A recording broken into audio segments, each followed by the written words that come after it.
तुम दोनों मुंह फेर लो।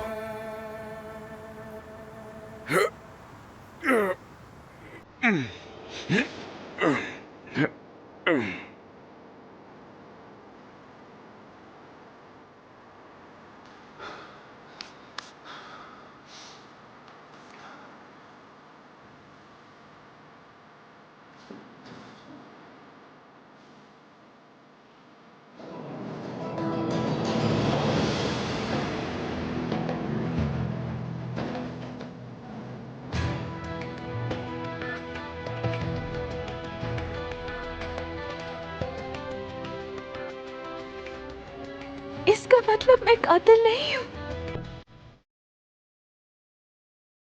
हाँ, तुमने कुछ नहीं किया। सब ठीक है।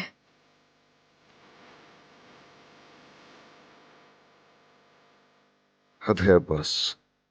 मैं खुद को जितना रोकता हूं तुम मुझे मजबूर करते हो कि मैं तुम्हें मारूं। ठीक है फिर, चलो आओ चलते हैं।